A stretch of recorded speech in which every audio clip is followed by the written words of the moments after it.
This is these are cause numbers F1718595, F1700576, and F1700579, all of which are styled in the state of Texas versus Mr. Roy Allen.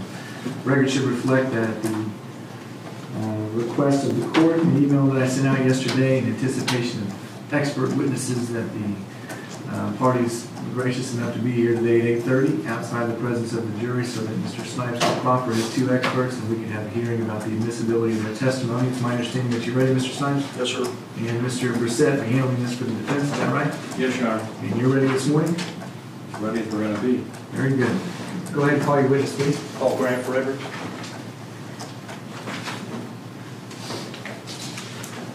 How you doing, sir? If you would, please come to the front of the courtroom. And before you have a seat, if you could raise your right hand. Do you swear the testimony you're about to give will be the truth? I do. Very good. Please have your seat. You'll be responding to questions from Mr. Snipes and perhaps Mr. Brissett to your left. Go ahead. Mr. Snipes, when you go. Please state your full name, spell your name for the record. My name is Grant Fredericks, spelled F-R-E-D-E-R-I-C-K-S. And how are you currently employed, sir? I'm a forensic video analyst. Did I ask you to perform a forensic video analysis in this case? Yes.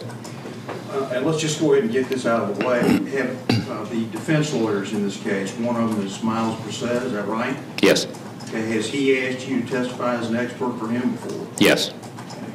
And have you done that? Yes. Several times? Yes. Okay. One of the people that did a peer review for your report is a man named Mark Porter. You know him? Yes. Okay. And did he used to work for Mr. Brissett at the Tarrant County District Attorney's Office? Yes. And have you testified as an expert before in front of Judge Gill? Yes. On more than one occasion? One that I recall. Okay. The opinions that you're going to give here today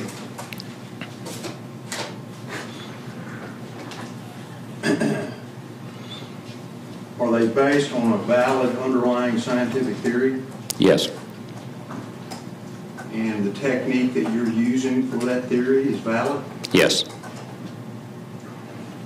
And has it been properly applied on the occasion of your conducting the analysis in this case? Yes. Okay. I'll take you back to June the 1st, 2017, and I asked you if on that date someone from my office contacted you regarding this case. That's correct. And when I say this case, State of Texas versus Roy Oliver, is that right? That's right. Okay. And when were you retained? Around first week of June, June the 6th or 7th. And of course, you're being paid for your testimony. Yes. Okay. Any idea how much you've been paid so far? No, I don't do my billing. Okay. But it's over $10,000, I can tell you that. It would be given the nature of the work and the individuals involved in it, yes. And did you examine, in preparation for your report and for your testimony here today, a number of body-worn video recordings? Yes. Primarily, as far as your testimony here today, would that be a body-worn video recording of Officer Tyler Gross and the defendant? Yes. Did you also examine images? Yes. When we say images, what do we mean by that? Still photographic images. Okay. And did you examine and analyze other data? Yes. Such as? 3D data that I produced at the scene, PDF documents, photographs, initial case overview. Did you ever go out to the scene of this crime with me? Yes. And directing your attention to September the 16th, 2017, is that when we did that? Yes. Did you conduct a 3D scan of the scene geometry? Yes. Can you explain what that is to the court? 3D examination involves the use of an advanced measurement tool, a 3D scanner. The scanner scans the geometry of the scene. It's a very common tool. It's been used for a number of years. At each scan position, we collect about 32 million measurement points. Those measurement points collect data referencing the location of the object that is being sampled by the scanner, both the XY coordinate, that means the position in both axes, and the distance. That data is collected at multiple locations. In this case, it was over 20, I think 21, 22 scan positions. That data represents about 675 million scan points. Because the data is so dense, it's referred to as point cloud data. It's then meshed together. It recreates the geometry of the scene accurately, and is done for the purpose of both visualization from multiple perspectives and also for measurement. Okay, hang on one second, Mr. Smith. Sheriff, would you mind making sure that door is locked over there on the side, please? Thank you very much. Go ahead. Thanks, sir. Would you say that you have extensive experience in the recovery, scientific examination, and evaluation of reported video and audio information? Yes. Can you elaborate on that to the judge? Your Honor, I'm a certified forensic video analyst. I've been engaged in this industry for about 34 years. I'm an instructor at the FBI National Academy. I've been teaching there since 2002, so I've done every session for the past 16 years. I am a former lead instructor for the Law Enforcement and Emergency Services Video Association. The acronym is referred to as LEVA, L-E-V-A. The LEVA organization is a nonprofit. Its board of directors are from law enforcement agencies, and it's the preeminent organization that provides training to both public and private video analysts. We have a certification program. I was the lead of the certification program for a number of years. I was also in charge of the certification committee for a number of years, and for about 6 years I was the coordinator of the curriculum and development committee. I have taught all 4 of the primary certification courses, and have just this year stepped down due to my business. But I was the lead instructor from 1998 up until 2014. Mr. Fredericks, are you familiar with the defense forensic video analysis expert, Ernie Vanderleest? Yes. Have you actually taught him before? Yes. Do you consider yourself to be a mentor of his? Yes. Okay. When did you get your undergraduate degree? My undergraduate degree was in broadcast television. My emphasis was on television engineering. How many videotapes and computer disks containing digital multimedia evidence have you processed over the years? Tens of thousands. Have you testified as an expert witness in forensic video analysis before? Yes. How many times? Many hundreds of times.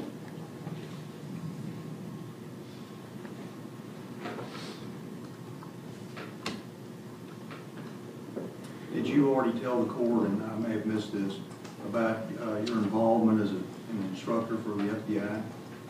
Yes, I described that I instructed the FBI National Academy. Right. Have you also served as an instructor at the University of Indianapolis, Indiana? Yes. Tell the court about that. The University of Indianapolis in Indiana was the host of the National Digital Evidence Processing Lab. We processed video and audio for the purpose primarily of training individuals, although we did run a large-scale investigation in 2012 from that lab involving 52 video analysts, and I was in charge of that program. I taught at the university as part of the LEVA training program from about 2004 to I think 2014, so about 10 years.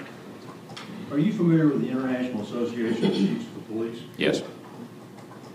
Have you ever advised them? Yes. Will you tell the court about that?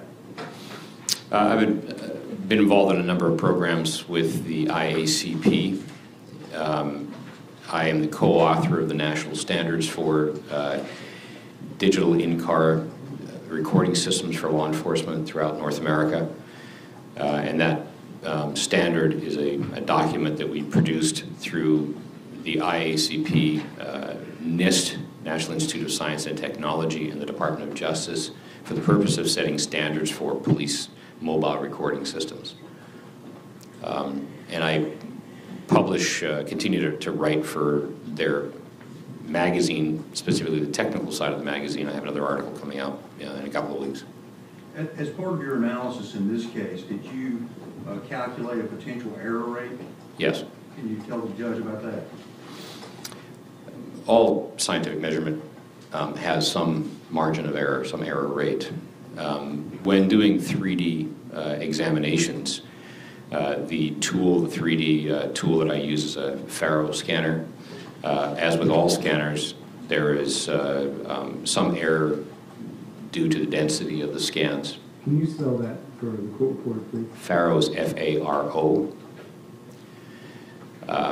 The error, potential rate of error is measured in a number of ways. There's actually 3 pieces that we employ, given that we want to be very conservative about the measurements that we obtain. So when I go out to a scene, I take a second technology. I take a disto laser. It's a handheld laser that is a single point-to-point measurement device. That device is also very accurate, but is very limited because it's taking one measure point at a time. And our methodology that we train on is once we do a scan, that scan has a radius. So I'll do an inter-scan measurement. So I'll do a measurement of point A to point B within the scan. We'll codify what that is measuring.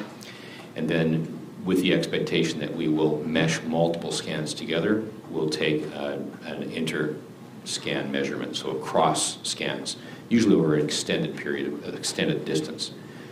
That data is then brought back to our lab, and once the mesh is completed, we then measure those same known measurements from the results of the scan, and then we'll compare what the difference is.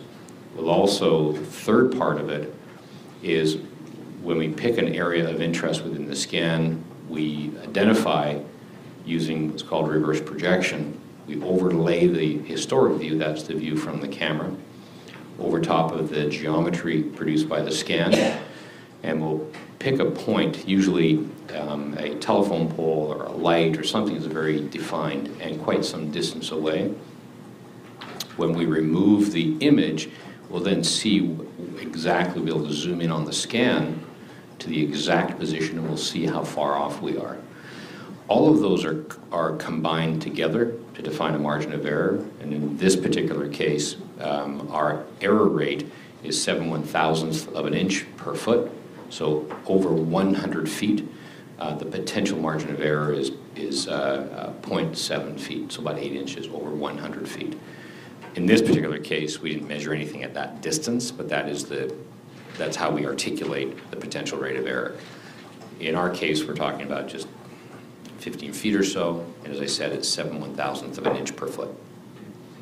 Directing your attention to December 12, 2017, did you submit a report to me describing everything that you did in this case for your use in this trial? Yes.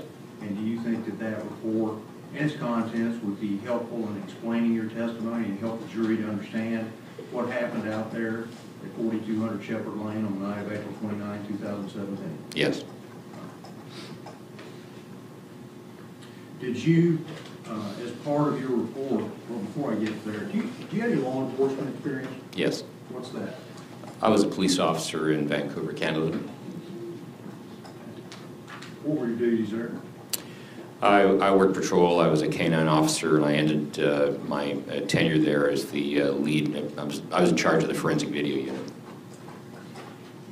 As part of your report, were you able to determine the relative positions of the defendant and Officer Gross in the area of 4200 Shepherd Lane? Yes. Did you use reverse projection and 3D scan methodology in order to do that? Yes.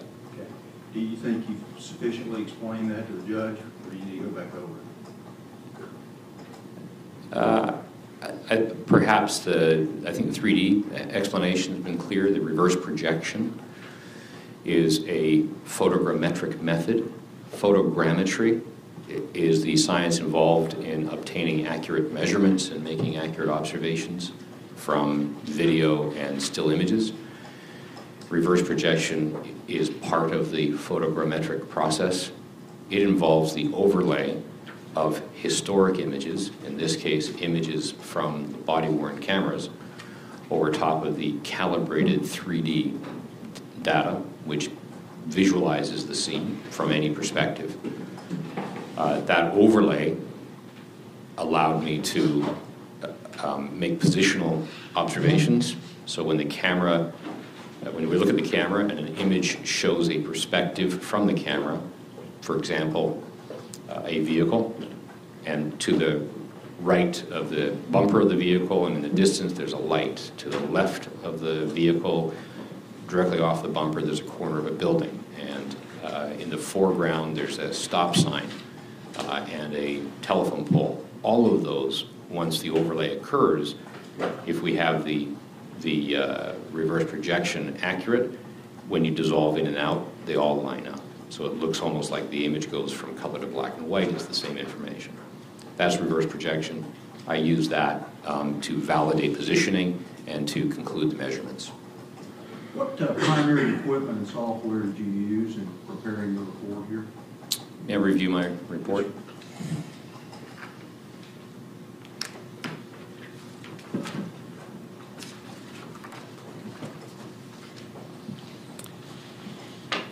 The Faro Focus 120 3D scanner. I use a tool called Media Info, Photoshop CC, which stands for Creative Cloud, QuickTime, Omnivore, that's spelled O-M-N-I-V-O-R-E, Scene Vision 3D, FFmpeg, that's FFmpeg, Isotope RX6, it's I-Z-O-T-O-P-E, capital R, capital X, HXD Hex Editor, Hex is H-E-X, and Input Ace, I-N-P, again, I-N-P-U-T hyphen 8-C-E. And is all of this equipment and software commonly used in the field of forensic video analysis? Yes. Right? Not only you, but also all your peers? Yes.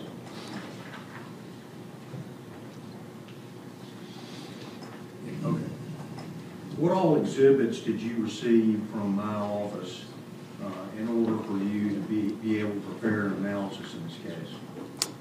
I received a number of exhibits. The exhibits that I relied on were the two primary camera views we discussed. That's primarily all that I really relied on. I have been given a CAD printout of timing that I have here. I was given the cameras and the SD cards from the cameras, but those contained the videos that we discussed, and it was the videos that I was interested in. Right. Within the body of your report, did you create embedded video and PDF documents? Yes. And did we actually copy those off last night? Yes. And so are they reliable and accurate? Yes. Was one of those embedded PDF entries into your exhibit an audio spectrograph? Yes. What is that? It's a graph, visual graph that it visualizes the audio information, providing detail regarding the intensity of the audio, the frequency of the audio, and timing. As a result of that, were you able to determine the time from the beginning of the defendant's body cam to the glass breaking Yes. and all 5 shots. Yes.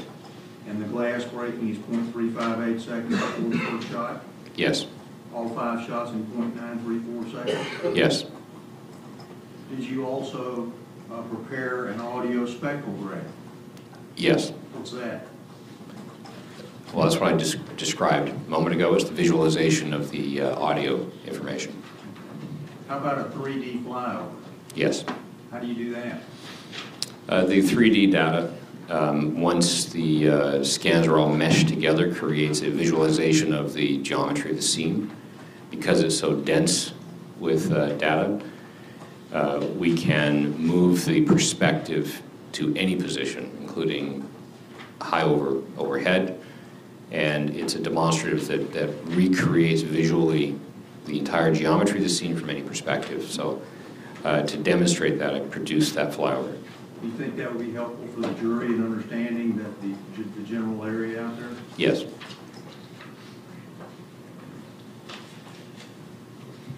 Okay. How many reverse projection points did you develop during your analysis of this case?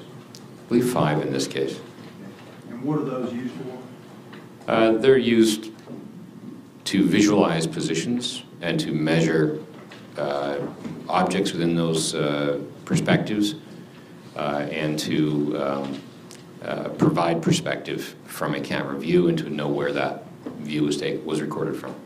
Did you use fixed geographical positions such as lights and things of that sort, crack in the road, in order to help you in developing your analysis? Yes. Can you tell the court what all of those included?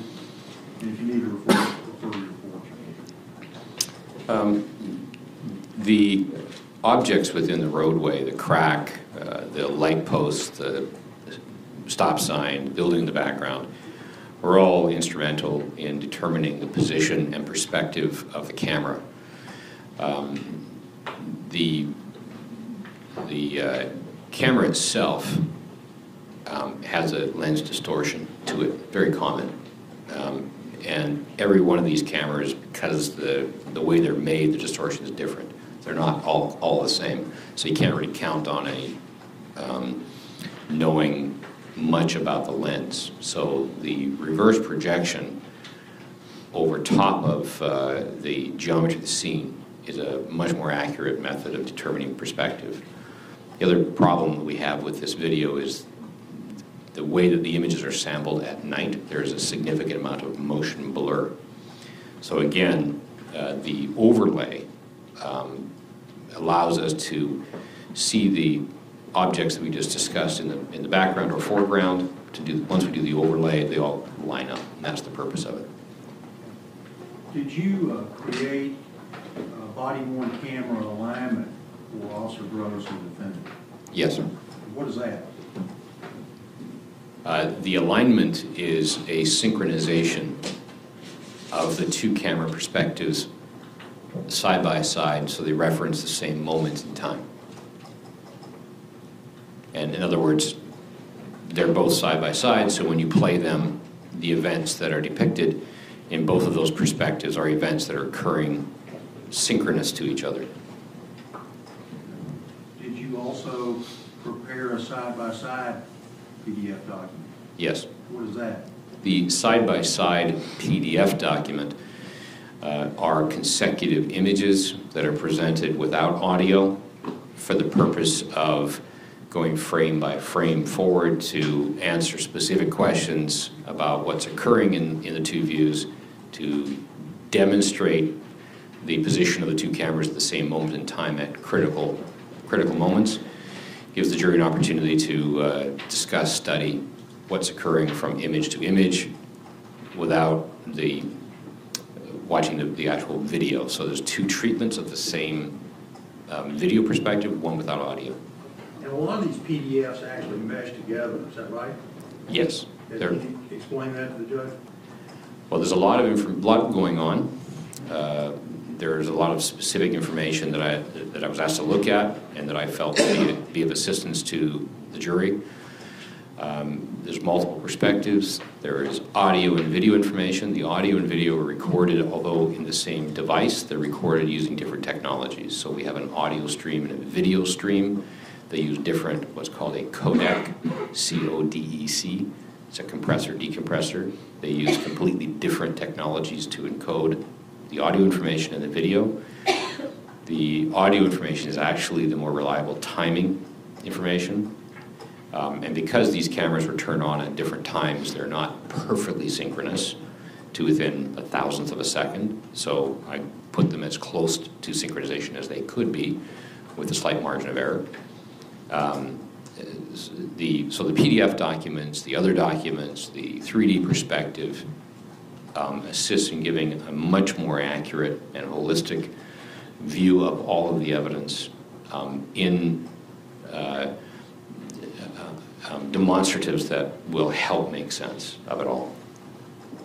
For example, some of the timing that you have for glass broken and then each one of the shots, you actually put that in a caption at the top of some of your side-by-side slides, correct? Yes, they were annotated with information that would help tell the story more clearly. How many side-by-side slides did you prepare in conjunction with your analysis in this case? If you need to look at your report, you can. It's 300 something. Over 300. Okay. And are you familiar with slide 26 representing reverse project 1 position? Reverse projection 1, yes. Okay, can you tell the judge what that is? Reverse projection 1 is a position that I chose that I thought would assist the jury in understanding, first of all, what reverse projection is, and it demonstrates the accuracy of the overlay. And that position represents the moment in time when the subject vehicle is backing up into the intersection, when when Officer Gross is approaching the vehicle, and Officer Oliver is further back. Okay. How many total reverse projections in this case? 4. 4. All right. When all is said and done, after your review of this, were you able to reach an opinion, a somewhat comprehensive opinion, about the forensic video analysis in this case? Yes. Okay. What all does that opinion include?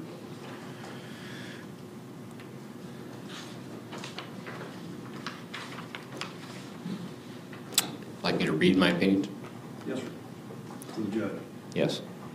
After examining the DME, which is the digital multimedia evidence contained within the SD card for each of the cameras, which includes both the audio and video information, I formed the opinion that the subject vehicle steered away from Officer Gross and Officer Oliver prior to the shots,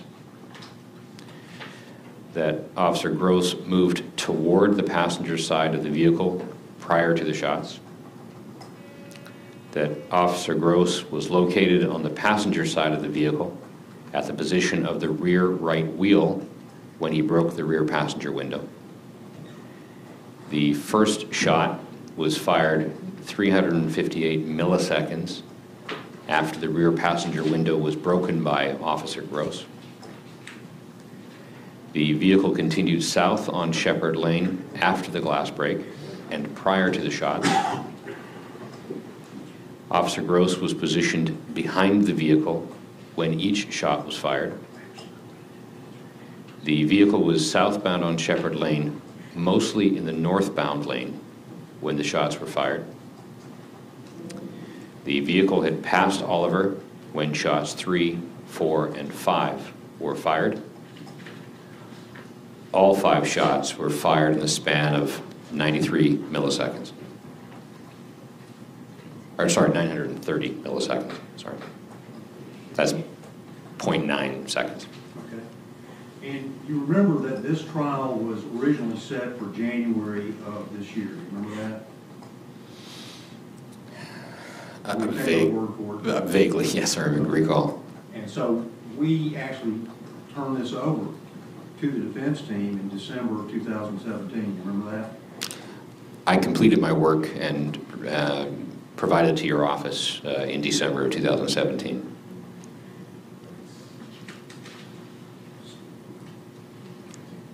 Your Honor, we offer State's Exhibit 15 for all purposes at this time, which is the last order.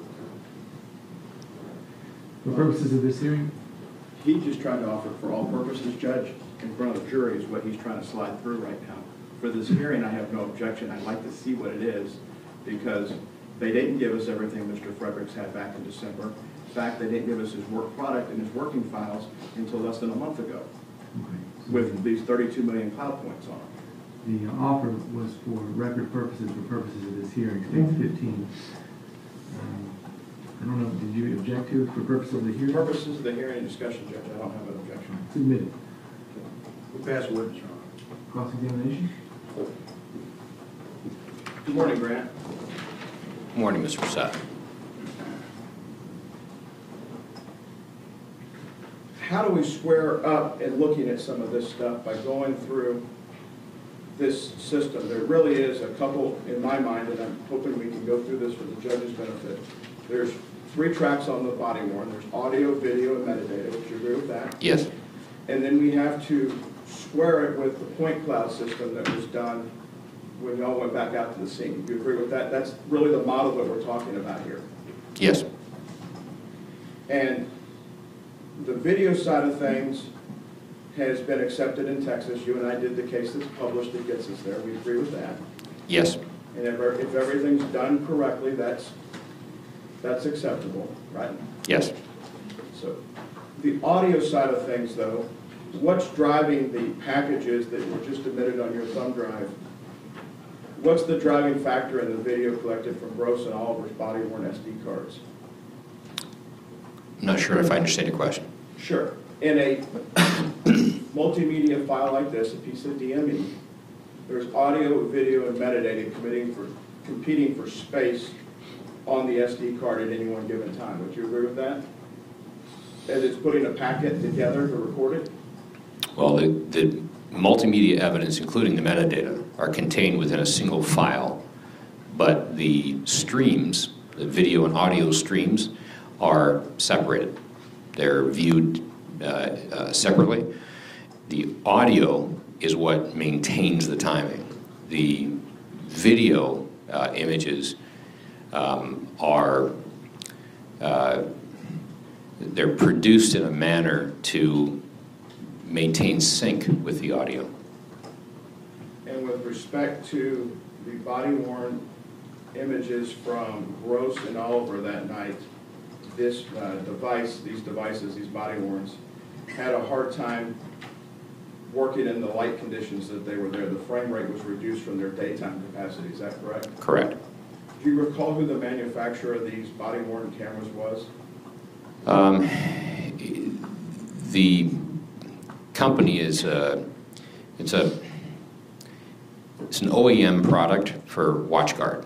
So WatchGuard OEM'd the third-party product, put their name on it. But the actual company is a movie MUVI camera system, but it's actually was at the time a WatchGuard product. And as part of your receipt of evidence from the district attorney's office, did the state send you the actual body-worn cameras in Yes, this case? I have them here. And they've been in your possession since they were sent to you mid-2017 after the incident? Correct. Were you able, as part of your examination, I would think one would have to be able to make sure that the actual devices were working as the manufacturer designed or intended them to be in order for anything downstream to be reliable. Would you agree with that?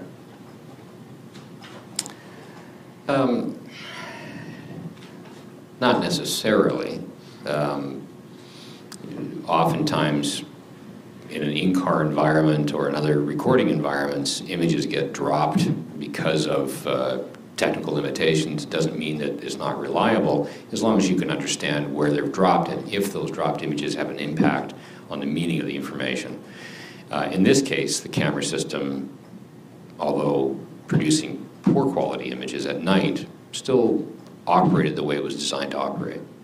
And did you, as part of that, to reach that determination, did you review any technical manuals or white papers produced by the manufacturer, either the OEM in WatchGuard, which is up in Irving, or excuse me, Plano, or the actual manufacturer who they rebranded it from? Yeah, WatchGuard's not in Plano anymore. They're north of here. Frisco. No. They've just opened up a big office here. To your question, yes, I did review the documentation from the manufacturer. And do you have that with you today, either on your computer or I can get it in a break? It was provided to you about a month ago. And in that, did you conduct any tests on the actual devices, these body-worn cameras, to see if they were in good operational condition? I didn't test the cameras because the data themselves that I looked at, I understood what it was operating correctly. So I understood exactly how it was recording, and there was no need for me to test the cameras themselves. What is a first instance recording? First instance recording is references the data recorded in the first instance in the recording device. So it's the original data. How does one go about properly getting data off of a micro SD? Is it a micro SD card or a full-size SD card in this case? Micro SD. How does one properly get the data off of a micro SD card in this case? There's a number of ways to do it. I was provided originally with two sets of data. One was an original, one was a copy. When I first received that data, prior to receiving the cameras, we conduct what's called a hash. It's a digital signature that basically creates a unique alphanumeric signature of the data, so that if anything later changed, we would be able to detect that. Once I received the camera and the card went into my computer, did a recovery, and then compared the data that I recovered from the data that was provided to me, and the hashes matched. And it's your understanding that was done by another forensic video expert at the Dallas County DA's office, the file that wasn't on the micro SD card? The two files that I received that were two different copies of the same clip, yes, that was provided to me by Dallas DA's office.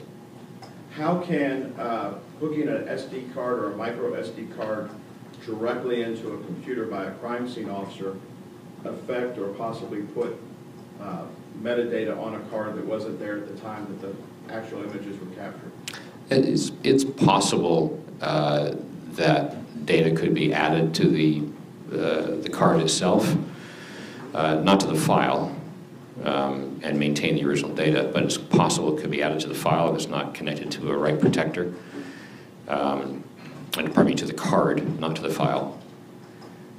So if that's your question, it's possible that data could be added to the card itself. Best practices would be to follow basically a computer forensic type exam and use write blockers to protect the data on the card. Is that your best practice guide there? Yes. What did you use an Omnivore in this case for? Omnivore? Yes, sir.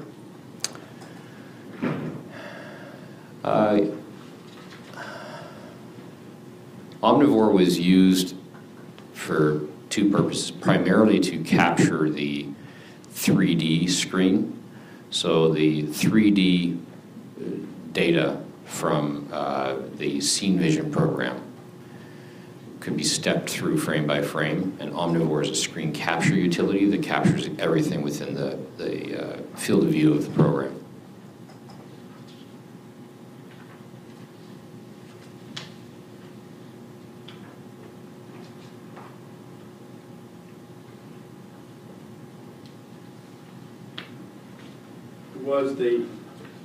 Having looked at your 3D scans, was the vehicle in question that you used that day, do you have any idea where that vehicle came from? Yes. And what was that? It was provided by the investigators. Did you ever go look at the original vehicle? No. Did you ask to go look at it? Don't recall if I asked. Do you know what the differences were between the two vehicles? Color, which didn't matter for the 3D scan because it's black and white. One vehicle had a bunch of bullet holes in it. I didn't want to scan those, so that would be a difference. All right. Do you know, and from you teaching in this area, are we talking about and having to know the vehicle's weight, the fuel load, that type of stuff to do this accurately in this case? No, that wouldn't have any impact on it.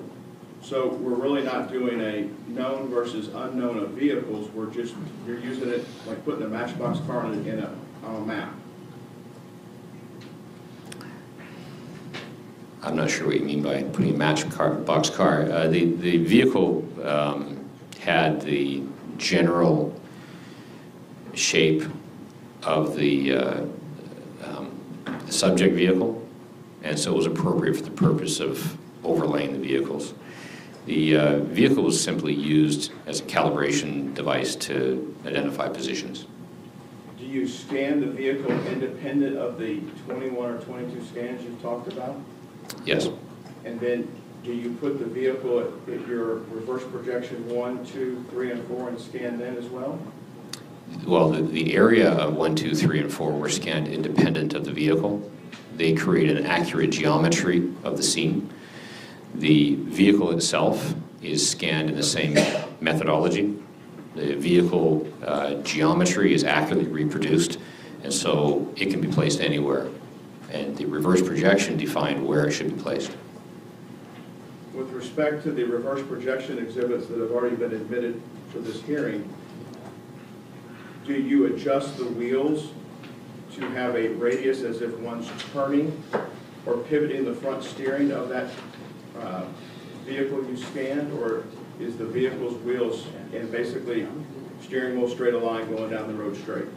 Right, yes. I didn't want to make any judgment out of the scene before any analysis was done, so the vehicle wheels were just set straight. So the scan of the vehicle wheels have no relationship to my opinion or to any reproduction of exhibits. So although in the video images we can see the wheels turning, that's not replicated in the 3D scan and really shouldn't have been at that time. Could you see how it might have a sense of a false impression, though, with some of your exhibits that you've admitted as reverse projection 1, 2, 3, and 4? And for the judge's benefit, we can pull it up, I guess, on a computer at some point. There's an overlay, is there not, Mr. Fredericks? It's 8.5 by 11 if we were to print it out. And it's got your side-by-side of the two body worns in one half of the page, and the other half is a representation or a placement of your 3D cloud point, or point cloud. Correct. And so if we have wheels at certain positions in the actual video or actual images, that's not represented in the point cloud representations of those points. Would you agree with that? Well, I think the premise of the question was, is it accurate or confusing? So as the expert that I produce the exhibits, my expectation is that I would explain the meaning of the exhibits and the limitations of those exhibits. And so I wouldn't purport that the wheels in the scan are accurate. In fact, if they were positioned in that way, then you'd be putting the cart before the horse. The examination has to be done after the scanning. So if we were to then go back to the scene to replicate the position of the wheels, that'd be the only way to do it, be redoing everything all over again for something that wouldn't be necessary, because I'm not saying the wheels in the scan are accurate. I'm just saying the general position of the vehicle is accurate. So this isn't like an accident reconstruction case where we're looking at yaw marks and shooting things like the Sakia mapping system, are we? No, this is very different from that. Mr. Snyder? Your Honor, I'm objecting to the relevance of this for the purposes of this 702 hearing. Perfectly good cross-examination in front of the jury, no quarrel with that. I just don't think it's necessary for a 702 hearing. Well, I'm allowing a little more leeway, Mr. Brissett. Well, You bring up a good point. Mr. Fredericks, point cloud, can you point to cases in the United States in criminal court where it's been accepted? Yes. Which ones? I did a case for you in your office on a homicide case where I used a 3D scanner to measure a suspect. Measure a suspect? Yes. And the measure of the suspect, was that with a fixed CCTV camera? Yes, the same methodology applies, though, precisely. And you're familiar with the latest studies and published journals that are out by folks from the FBI and others in this community that give caution to using 3D scans for things that aren't involving a fixed camera? Well, we all give caution to that. That's not something new, yes. Do you know of a case where a body-worn camera is used as opposed to a fixed camera to tie the point cloud and the body-worn all together, where it's been accepted under Daubert or under Kelly versus State here in Texas as an acceptable means before a jury? Not aware of anything here in Texas. Have there been anywhere else in the U.S. that's been accepted and been through the appellate process and published? For body-worn? Yes, sir.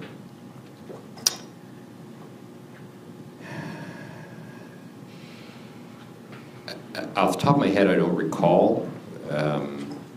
It's a case in Minneapolis that my office did last year that I believe was reported. I'm not certain about that, but it's body-worn video in a police shooting where the scanning was done.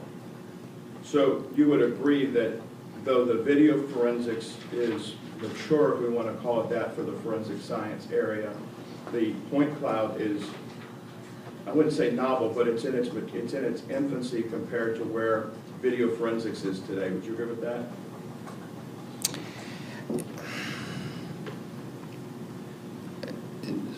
The point cloud 3D scanning has been around for a number of years, and I've done a number of cases involving mobile video camera systems, both body-worn video, in-car video, and obviously static CCTV images. It's been tested under Daubert in, I know I've done a Daubert hearing or Fry hearing in New York on a mobile video system with 3D scanning. And I have a recollection of another one. I have to look at my CV. But there are other ones that have been reported. If you go onto the FARO website, you'll see a number of cases that are reported that have gone through Daubert on both fixed and mobile video systems for 3D scanning. The FARO.com. If you go on there, they have a reported site. Were there measurements taken of the vehicle's position in the areas of your reverse projection 1, 2, 3, or 4 from the scene as you knew it in the early morning hours, either 29 April 2017 or 30 April 2017? I'm not aware of any measurements that were taken by another party, no. How do we then square up with the point cloud, either the FARO or the Scene Vision 3D, to validate and go through what's been captured by you and take it back to the scene to prove that its accuracy can be determined from that? How do we rectify this? Well, as I said, I use a second technology. It's a disto laser. It's actually a competing manufacturer to FARO, and conducted a number of inter and intra scan measurements. Those create independent sets of data that can then be compared to the point cloud data, which I did, and as a result of that, I was able to create the accurate margin of error that all that information was provided to you for your examination. So the margin of error is 8 inches over 100 feet. Is that roughly where you were at? I think you said I'm correct. It's 0.74 inches over 100 feet, I believe. 1 second, please.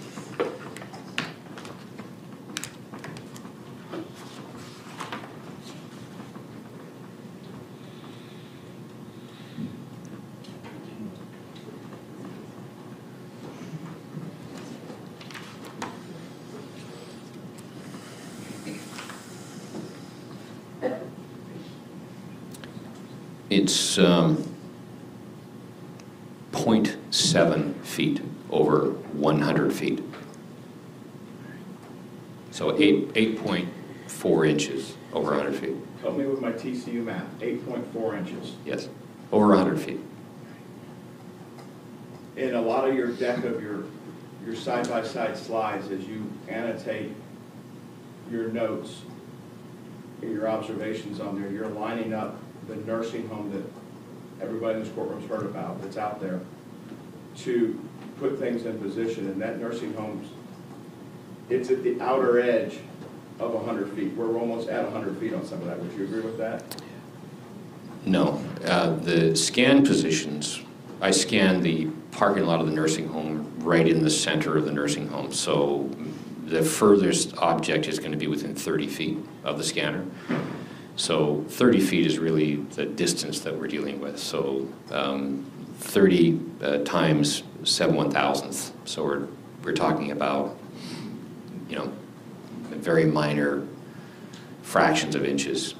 If we were looking at 100 feet away, and we didn't have those intermediate scans, then our margin of error would increase. So if I understand you right, we couldn't use this to build a bridge from one side of the Ohio River to the other then? That's correct. The Yeah. bridge would never meet in the middle. With this particular scan device, that's not what it's for, yes. And if we're trying to line up these scans to a completely dark object or scene due to the poor quality of this camera that was put in place, the edge of a building gets very difficult in your exhibits, does it not, to locate? Well, the scan data reproduces the edge of the building precisely because the scanner is close to the building. So the scan data is accurate. When you overlay the images, if the camera is too far away, can't see the building, can't use it for any reverse projection. So the reverse projection positions were based on the light we could see in the background or the telephone posts or the features on the roadway. There is a significant amount of motion blur, would you agree, in both of the videos at key points without going to the exact one? There's a lot of motion blur. There is. Some might even say when you look at a light in the image, there might be 3 versions of the light in one frame. No, not 3 versions of the light. It's just the light because of the motion of the camera and the time that the camera is sampling the image. The light's in multiple positions, so there'll be a motion to it. So for instance, if the officer is running, which we see quite a bit, bouncing as he runs and moving side to side, the camera, the light that might be a point in the area will actually be depicted on the image as perhaps a U, horseshoe shape, because the officer is moving down and to the right and then up again. So the light will transcend what's called the CCD, charge coupled device, which is the light sensor, as it's sampling the information over a period of time, and the camera's in motion, it causes that motion blur. So which one of the 3 horseshoes, as you just described it, do you pick to align the building to your 3D diagram, given that we don't have a fixed position of the camera, like we do with CCTV cameras when we're doing reverse projection? We have a fixed known. Here, it's kind of like trying to find level when you're trying to build on a ship. It's always moving. We don't have a gyroscope to really keep everything together. How do you correlate and put that together, and what's the reliability to that? Well, I don't believe that I used an image where the light was in multiple positions to do the reverse projection. Given the resolution of the images, when I did my reverse projection, I picked points that were relatively stable. So when at times the camera stabilizes. Same objection, Your Honor. Mr. Brissett, how are we doing over there? Nearing the end? Sir, I don't think point cloud's been accepted anywhere in the state of Texas yet, and I'm trying to examine how he reached those conclusions. And I think that I'm allowed to. I didn't call the hearing. You got my text when I got this last night, so on 2 hours of sleep and staying up most of the night, I'm here to get ready for this. And I'd like to be able to examine it because if the point cloud is to come in, we have some issues. Mr. Fredericks, what specific training have you had to run the point cloud system? I received training from Faro,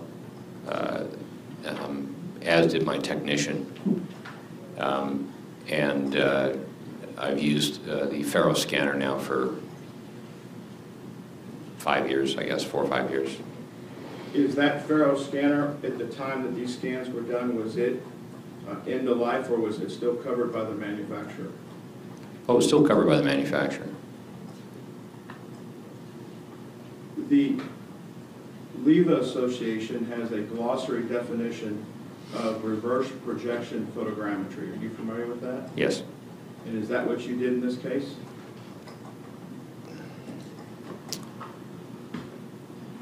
Well, it generally describes that reverse projection is a photogrammetric method to overlay historic images with contemporary images. So, in essence, yes.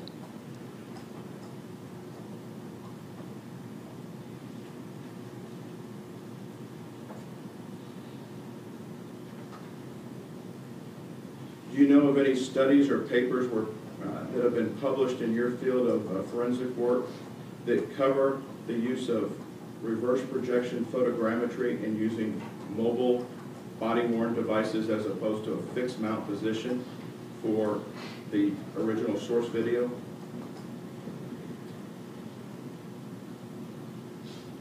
No, I'm not aware of any publication that describes the type or use of the camera.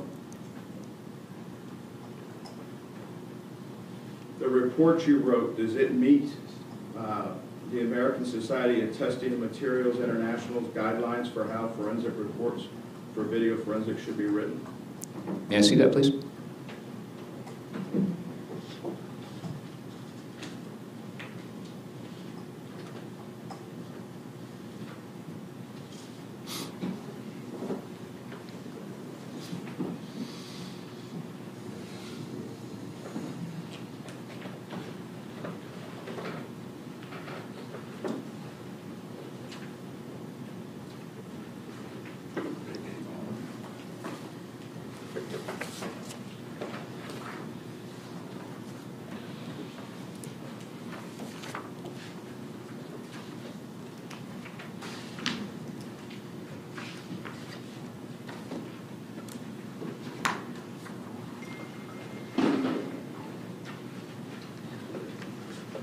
Whose cell phone was that? One of the lawyers? Whose cell phone was that? It didn't just happen. Whose cell phone was that?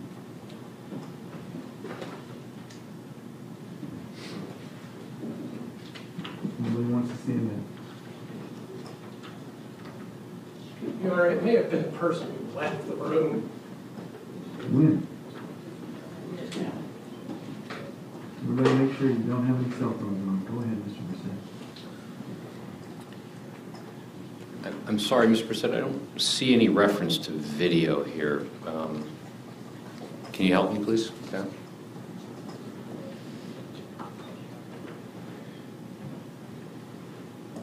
Do I have ASTM 2825-18 up there? And I can rephrase my question, Mr. Fredericks. Well, I understand the question, but I don't think this organization deals with video. And you specifically asked me whether my report met their standards for reporting video forensic cases. I'll rephrase. How about for your still imagery that you created to make these Adobe PDFs that are on your exhibit? Did you follow the forensics for digital imaging processing that ASTM puts out in E as in Echo 2825-12? Yes. Specifically, it references the Scientific Working Group on Digital Evidence standards, and yes, all of my work adheres to those standards. And the SWIGIT is how it's, I guess, commonly referred to, the SWIG-DE. SWIG-DE. Scientific Working Group on Digital Evidence. I was on the sensors of surveillance. Ours never equaled out as cool as your name.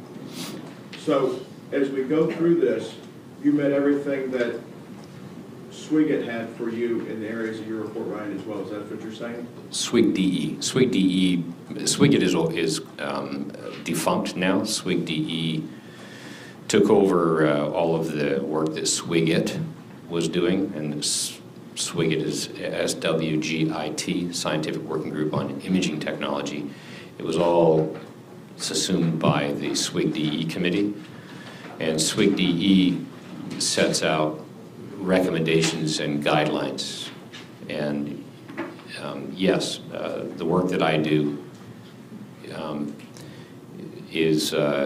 comports to the recommendations and the general guidelines. Can you point to any recommendations or guidelines or any published materials to take an image that's not in the scan itself, the vehicle in this case, that's been scanned independently, and put it in your point cloud and have a reasonable degree of accuracy to it? Well, SWIG-DE doesn't deal with point clouds. So that's part of reverse projection of photogrammetry. And SWIG-DE doesn't deal with specifically with point cloud data at all. Do any forensic bodies that would be subject to peer review deal with point cloud, to your knowledge? Well, in general, the forensic video analysis, photogrammetry is a subset of the forensic video analysis expertise, and my work was peer-reviewed by a certified forensic video analyst who's been trained in point cloud, specifically with the Faro scanner. In fact, your former employee. That'd be Mr. Porter? Yes. And is his training based on the training that I sent him up to your place for a week to learn it? That and the other training he's received, yes.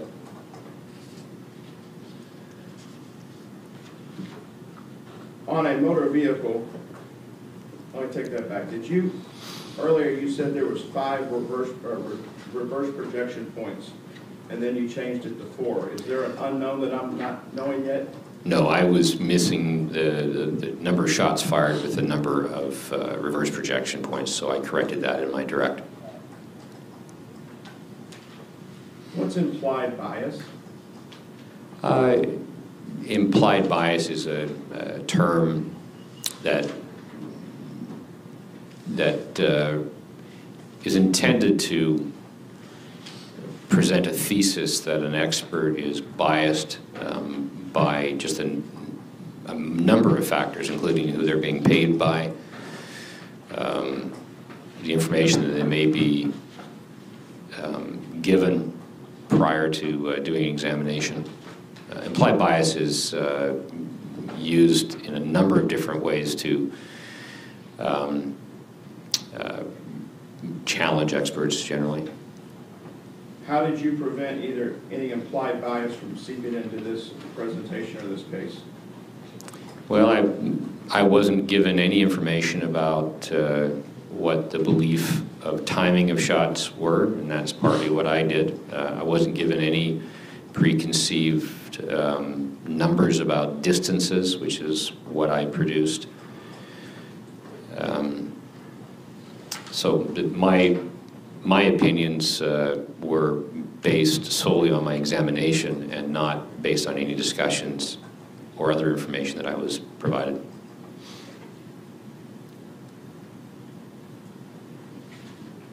With respect to your slide deck, do you have a hard copy, or do you need to use your computer to look at the 376 or 67 examples? I have a question on some of the wording on a couple of them.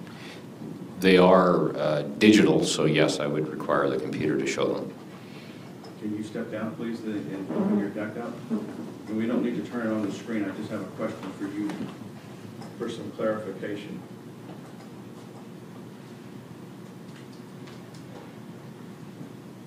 If you could, Mr. Fredericks, once you get it booted up, go to slide 308 of your side-by-side alignment.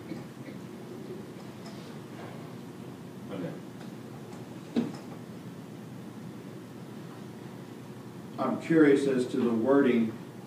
Vehicles that I know of in the United States do not have a side brake light on them. There's a side marker light from 68 forward, but not a brake light. Rear passenger side brake light, so I'm referring to the right-hand rear brake light. When you pick up a side marker light on any of these that's square in some of your examples, there's no reference anywhere in your deck that there's a side marker light as well that's referenced as a brake light. I was referring to the rear brake light. Now, a brake light, are you saying that with the connotation of a brake light, it's actually a tail light? Would you agree? I refer to them as brake lights. Some people refer to them as tail lights, tomato, tomato. Well, I'm going to take issue with tomato and tomato because the argument is, some have said in this case that they may have been stopped at the time the shots were fired. So are you rendering an opinion, starting at slide 308, that this brake light, as you call it, is illuminated in a stopping fashion? No. I mean, vehicles aren't necessarily stopped because of brake lights on, and that's not really my intent. It's the housing that represents the brake light, whether it's a tail light or a brake light. I've been using terms of, because I'm Canadian, I say data. I think we've been talking about data, talking about the same thing. So I'm not a vehicle expert. So when I'm looking at a brake light or a rear tail light, I see the same thing.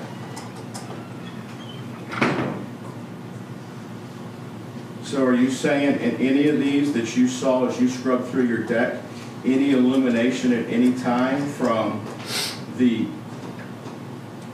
brakes in this case? I appreciate the nuance of that. No, my observation of that light, simply it's, in my terms, a brake light, not that the brake light is illuminated, which means that the brake is on. That's not my evidence, and we can certainly make that clear.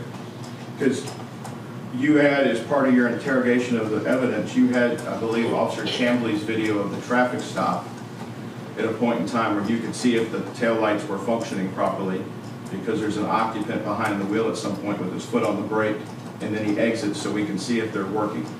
Do you recall looking at that? I recall looking at it, but not for that purpose, so I don't recall the illumination of the tail light or brake light at any time.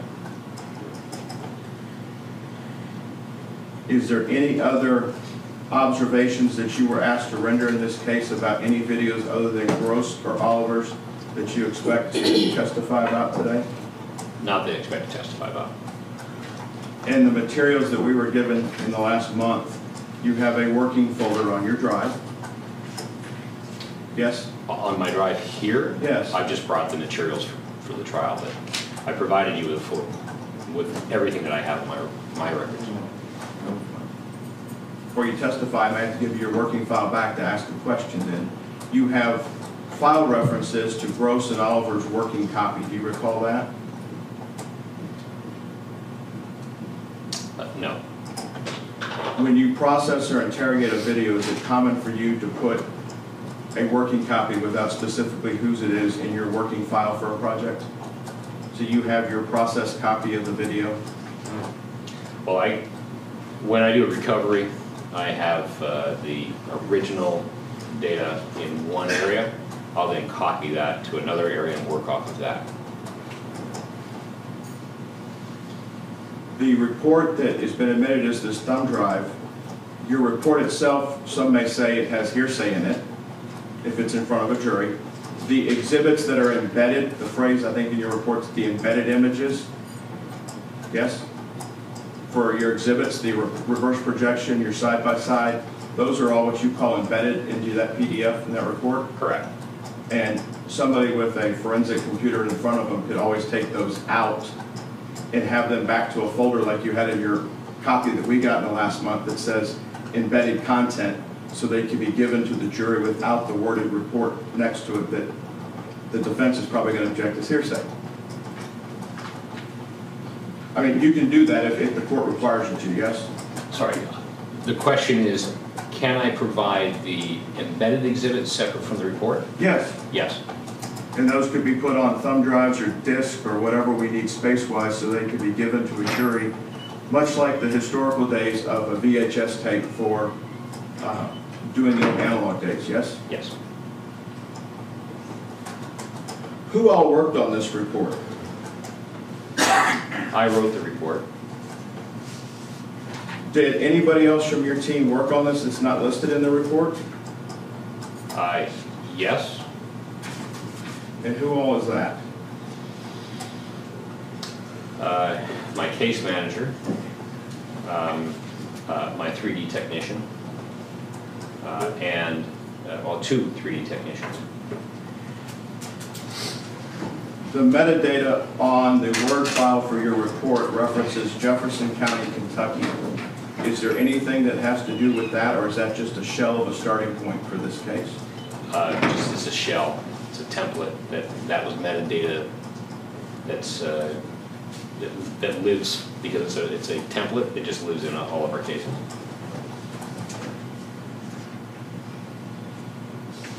May I have 1 second, Your Honor? Sure.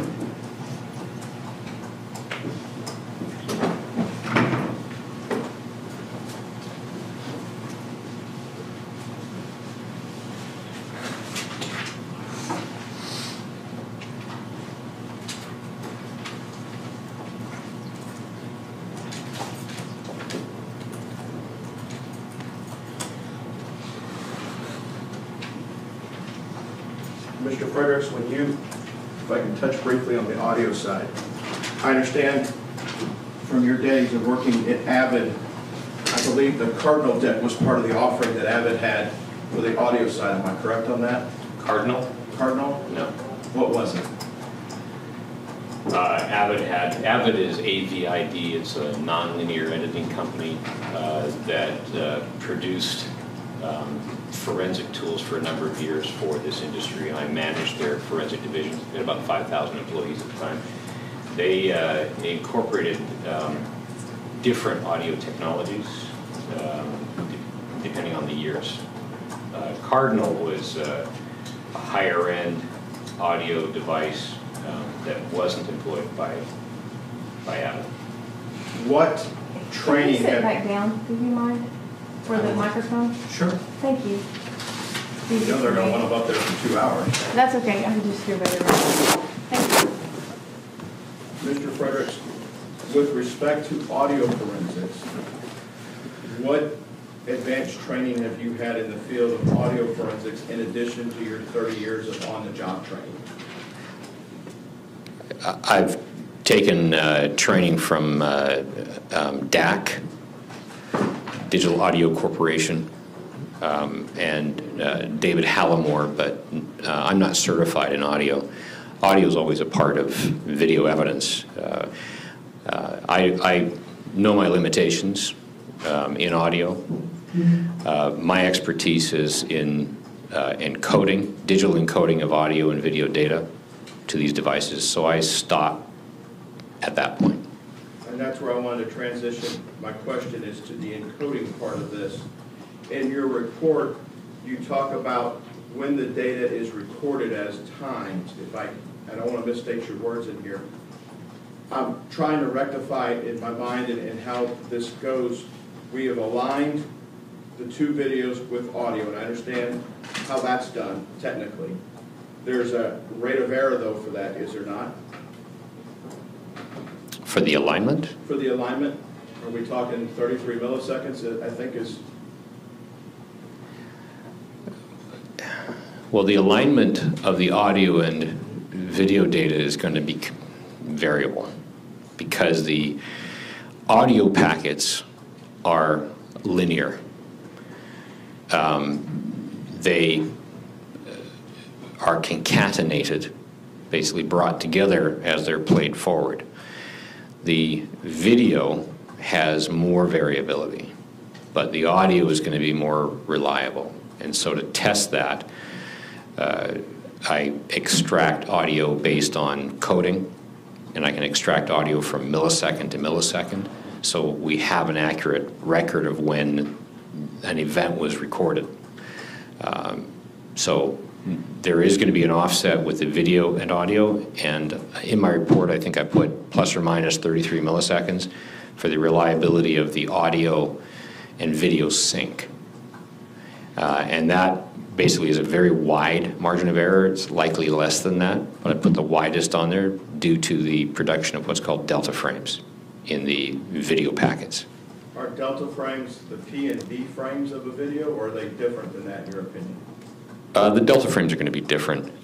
They're designated as predictive and bidirectional in this video, but it all depends on where the delta frame sits in what's called a group of pictures, the GOP, that determines the prediction and bidirectional positioning.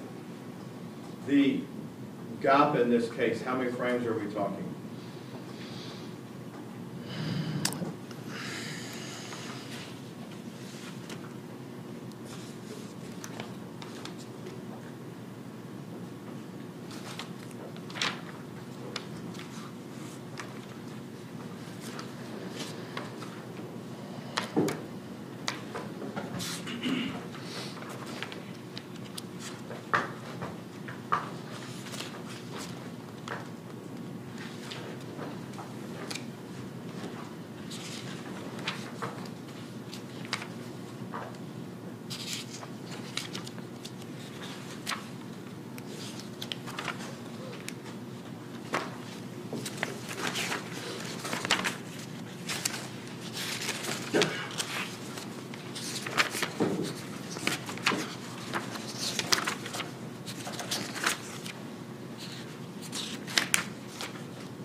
I think the GOP is 15 frames.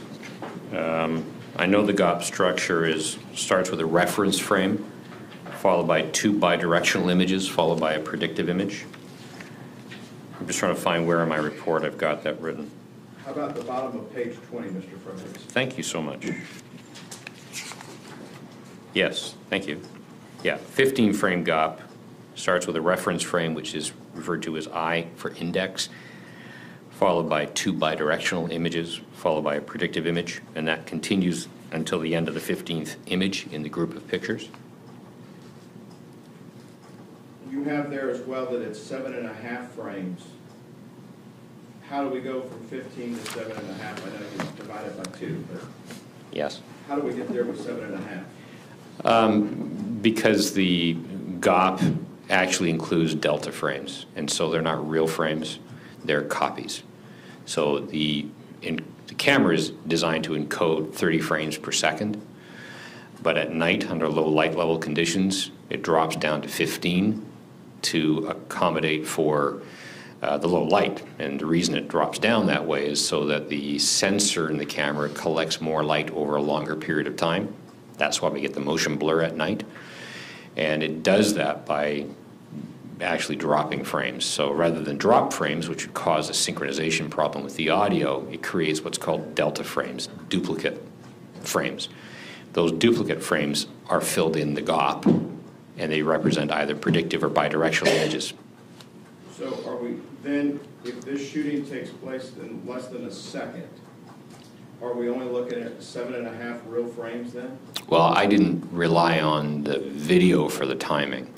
So it's the audio that isn't affected by this GOP structure. The audio is completely independent. It's a different codec that encodes the audio information. That's where the timing came from.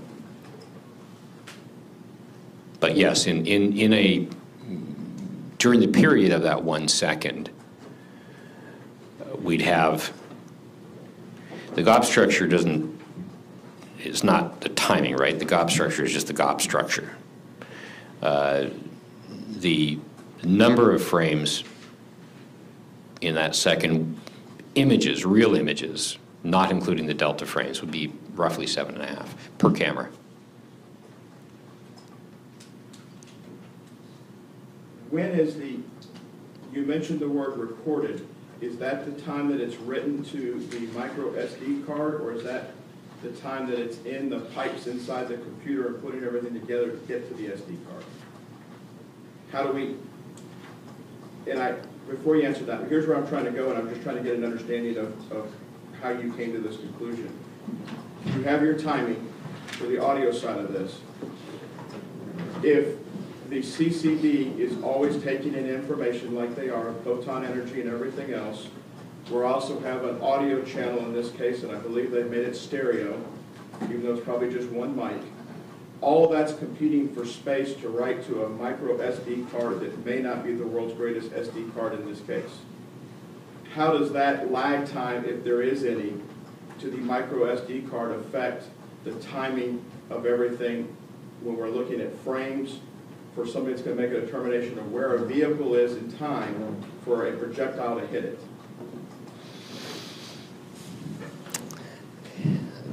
It's a very wide question. The video timing, the relationship from image to image is less accurate than the audio. So I'd like to put the video images aside for a moment and deal with the audio. The audio is a linear record of what goes into the microphone. The process of encoding audio takes far less bandwidth in the recording device than the videos. The audio recording, just by the nature of the size of bits, is going to occur without much challenge for the encoder. To validate that, I synchronized the audio from both cameras, and once they were synchronized, then tested them, and they didn't go off of one another. So the validation of the accuracy of the synchronization is apparent in the playback of both audio tracks from the two different cameras playing back in synchronization, and they don't lag, they don't kind of flow off each other. So they're not an accordion. Unlike the video images, which do that. The video images are not as reliable or as accurate. Well, and that's where I'm going. I have a strange inkling that you might be getting up in front of a jury and saying that at this time, based on the audio, this is what Officer Oliver should have been seeing at that time when a projectile or other object is being expelled from a rifle and striking a vehicle.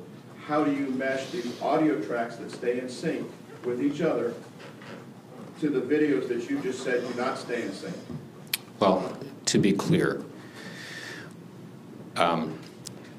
when we're recording, let's say, a muzzle flash, let's say somebody is firing a weapon at night, Mr. Brissett, you and I would likely see, if we're standing there, we would see a muzzle flash. The camera is sampling a moment in time. The sensor is open, samples light, then the sensor closes. Then there's a period of time until the next sample. So in this case, we're sampling, the camera is sampling an event about every 66 milliseconds. That's 15 frames per second. The sample time is roughly around 15 milliseconds, roughly. 66 milliseconds, or pardon me, 16 milliseconds in that area. That's why when the camera is in motion, we have blur, because it's sampling for a period of time. But then the camera's not sampling anything. So we have that delay of 40-some milliseconds between images where the camera's not recording anything. So the camera would, in most cases, not record a muzzle flash. The muzzle flashes occur in about 4 to 8 milliseconds. They're very, very fast.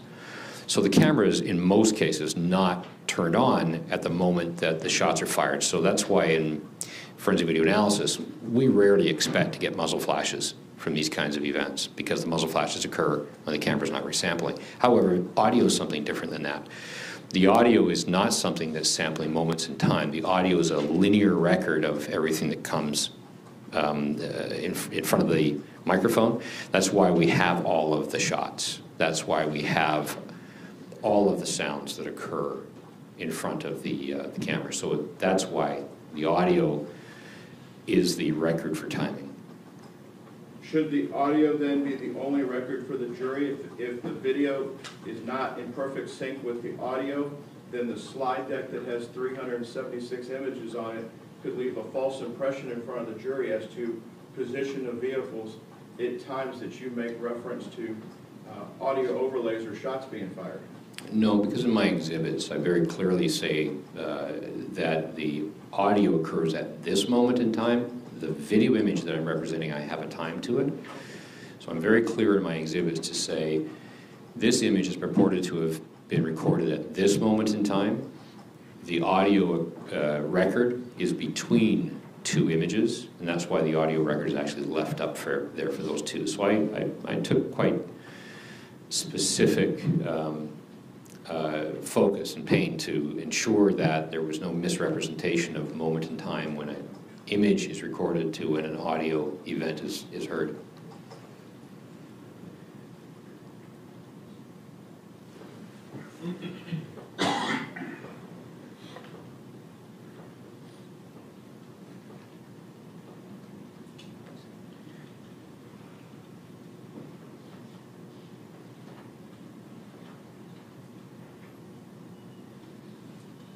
For the examination that we have, which audio source is the one that is tied to the, did you have, I guess I should ask on this thumb drive that I haven't looked at yet, that's submitted for the record here for the hearing.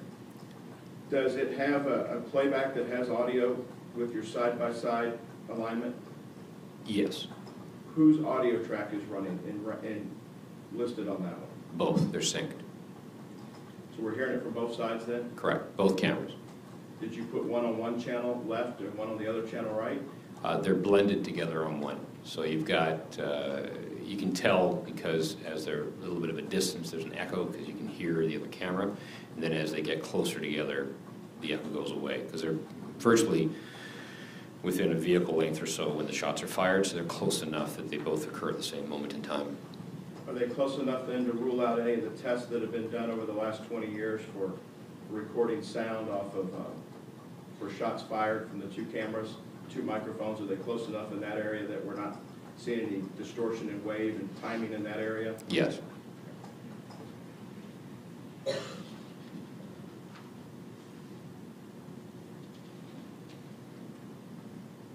Did you do any clarification to any of the images that are in your deck of 376 images?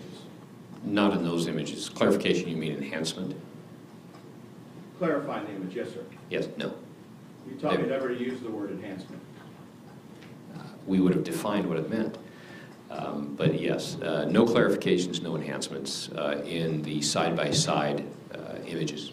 What images, as part of the exhibit that have been admitted before this court for the record, did you clarify?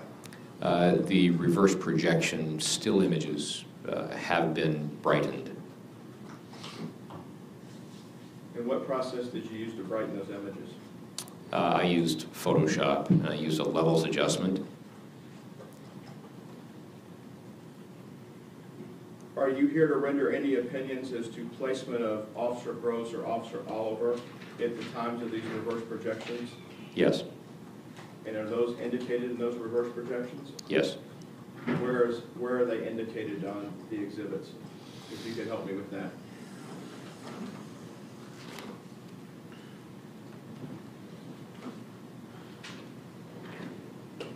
Page 33.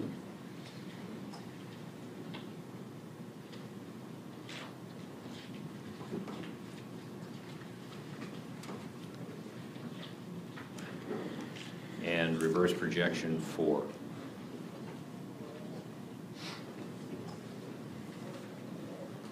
So, are you saying that the exhibits that have been admitted on this thumb drive are accurate enough to put where you're going to do this flyover or what have you and put somebody right in the position looking at the vehicle? Yes. Well, I have a sphere that I've placed that represents the position of Officer Oliver at the times when a number of shots are fired. And can you show me where in your report that you mentioned the sphere? Page 33, I give you an image, provided an image that identifies all of our position at time of second, third, fourth, and fifth shots, and there's a sphere depicted, and then that is carried over to the exhibits on the following page, reverse projection 4.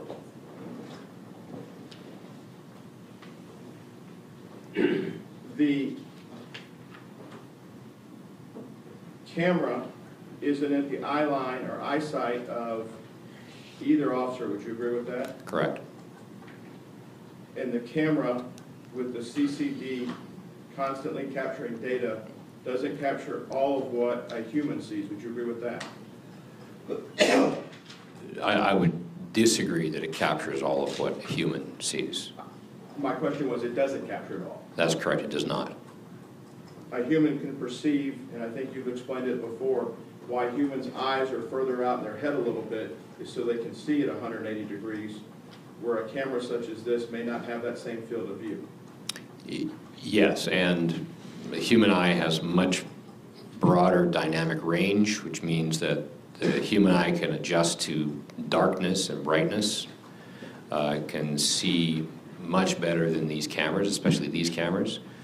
So a human perspective at that time would be much better than what the camera shows. And what scientific basis, using the point cloud, do you rely upon to adjust over to those spheres that are listed in your exhibit that's before the court to, with the degree of scientific reliability, to place Officer Gross or Officer Oliver at the times that you're going to talk about in front of the jury? Reverse projection, photogrammetry. And do you have any published studies for reverse projection photogrammetry using a body-worn and not a fixed position to get that X, Y, and Z coordinates? There are a lot of publications for cameras. This is just a camera. Your Honor, these images are a series of still images. When you take a still image, there's no motion. It's just like a fixed camera at that moment in time. The very next still image might be in a different position, but it's just a still image from a fixed camera. I appreciate that. The question was, do you have any studies about that? Yes, there's lots of studies about photogrammetric measurements with 3D point cloud from fixed camera positions.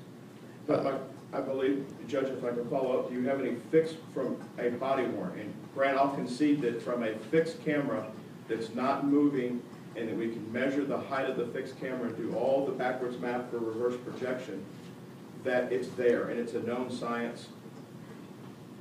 Mr. Vanderleest, who was Mr. Porter's partner, who works for me now, has been over here in Dallas County. There's people doing life for the Dallas DA's office on robberies where we've done reverse projections. That involves a fixed pole where we go back and put it in. I'm trying to size up. I haven't found anything in the forensic community that says this is an acceptable practice with a body-worn camera that has that variable that a fixed camera doesn't when we go from a hot scene live to a cold scene where we come back and do the traditional reverse projection and tap it and do the overlay. How do we justify this height-wise and the variables that go on with body-worn? That's my question. Yes, Mr. President, I understand your question. Let me kind of decompact what you've said, because you're exactly correct. Mr. Vanderleest here in the room, he and I have worked cases together. You go to a scene where there is no camera. Camera's been removed. We go back and we use reverse projection and 3D analysis to determine the position of the camera, and we recreate that position. That camera was a fixed camera at one point. We're looking for one image. Body-worn video is a fixed camera. It happens to be in one position at one moment in time. It's treated no differently than the work that Mr. Vanderleest and I have done on other cases. That camera happens to move to a new position. So there's no difference between a fixed camera and a body-worn camera or a mobile camera in a car. Every position is a unique position, and we are used to recreating those unique positions. So for the sphere, can you give me the height of the camera at the time for your different reverse projections, 1, 2, 3, and 4? Absolutely. That's in the data that I provided to you. So every one of those RP positions, reverse projection positions, have a height. It's all set up in that data. Mr. Vanderleest has the equipment. He's got the training, so he can easily find the height and recreate it. Well, I'm asking you what your opinion's going to be in that area, since this is the time to have expert opinions. Well, I haven't produced an opinion about the height of the camera. That's not what I was asked. It was about the positioning of objects. So that's quite different. In order to reproduce the demonstrative, we have placed the camera in its approximate height. All that data is combined in the package that we provided to you. So you can see where we position the camera, and it has a height attached to it. It's not part of my report because I don't have an opinion about height, but obviously height had to be produced. Well, you have to have an opinion about height in order to put the camera back where you say it is on an officer. Well, that's in the data. But my work was not to determine the height of the camera. It was determined to accurately determine the position of objects within the field of view of the camera. But the height is all available in that data that I provided to you. Do you know the height of Officer Gross? No. Do you know the height of Officer Oliver? No. And I don't know where on their bodies the cameras are placed.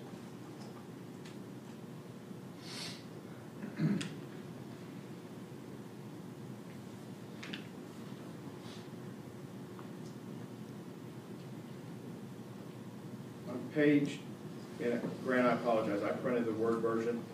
Page 26, it may be a different page for you. You talk about Gross and Oliver BWC alignment was used to validate the positional information.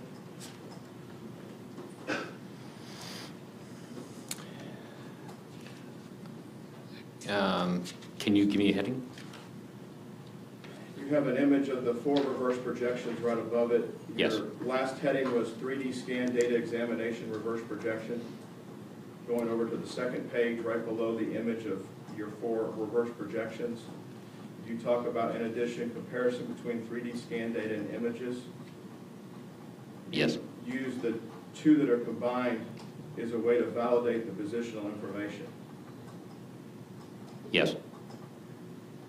Did you first use the individual videos to validate the information and the videos separate, or did you only use the one together? To validate which information? Well, I'm trying to understand your statement here. It looks like if you use either individual video separately to validate position, if you put them together, that's just kind of like taking a dossier from Russia and tying it together, sending it out and validating it again. It just doesn't, I'm just trying to figure out if you use 2 separate videos first and then a combined, because it's combined, it's the same thing. Help me. I'm at a loss to draw a correlation between the Russian dossier, but the individual images, of course, I examined them and I made observations about where the camera was located during the activities. Once the synchronization was put together, the story became more clear. So the reference here is that in Officer Oliver's camera, we can see where Officer Gross is located. We can see his feet, we can see the vehicle, so his camera shows where Oliver is standing, pardon me, where Gross is standing, excuse me. And from that perspective, when we do the reverse projection, because we have one view from a camera showing where the officer is standing, and the reverse projection work where we do the overlay, when we look to the 2 of them, they are identical. So we actually have a photograph of the officer where he's standing. The reverse projection, which is done through the process I described, when we compare the 2, they show the same thing. So 2 different processes, 2 different technologies show the same result. Your work that's on this thumb drive that we'll get at a break, does it take into effect any of the studies that you've been made aware of through your 30 years of doing police shootings or shootings itself, of the reaction time from the brain sending the signal down to the hand to pull a trigger? Is that what implied or put into any of this type of data as you see it in the video? That's outside my area of expertise. I don't deal with use of force or timing issues. Timing issues relating to... That's all. Go ahead. Thank you. Pass the witness. Mr. Snipes, anything else? Extremely briefly, did you get photographs of the original vehicle in this case?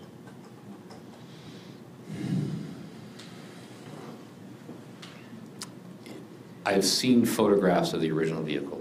I have recollection of them. And did we make a digital copy of your report and put it on a DVD last night? Yes. Okay. And that's State's Exhibit 259. We offer that for purposes of this hearing. I'm sorry, I didn't catch what it, may I take what's on board, Art? Okay, go ahead, very briefly. 259, what did you put on the disc? I put my report and all the embedded content maintained within the report on that disk. How is that different than the thumb drive that was admitted earlier? My assumption is the same thing, just that I did it so that I could put it in as an exhibit. So I made it last night. For the purposes of this hearing, I have no objection. Okay. 259 is admitted for record purposes. Password. Anything else?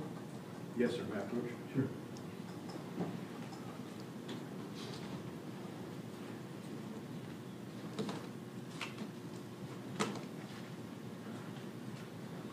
I think you said earlier, Mr. Fredericks, there's a lot of video or a lot of copies that have been done, at least 2 that you know of.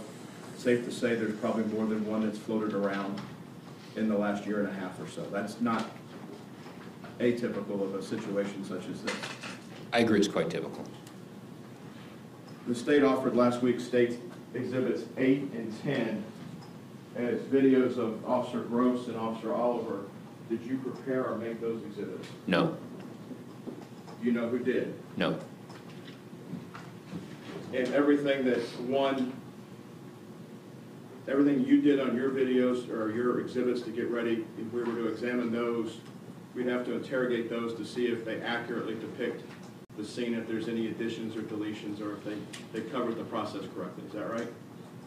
If you were gonna rely on 8 or 10, you'd want to interrogate them and make sure they were done properly. Well, I can't comment about these exhibits because I have no idea what they are. All right, then you don't need to go any further. Thanks. Pass the witness. Oh, no. Very good. Thank you very much. Sir, you may stand down.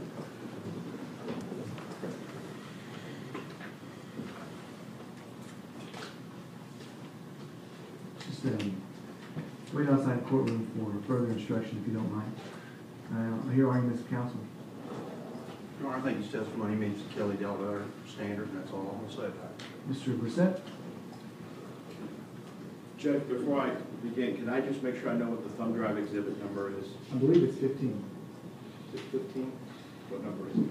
15, Your Honor, is just a paper copy of the report. 259 is the DVD containing the full report with the embedded videos and the PDFs. So the thumb drive has not been admitted into? There's no thumb drive, it's on the DVD, Your Honor. It's just a DVD.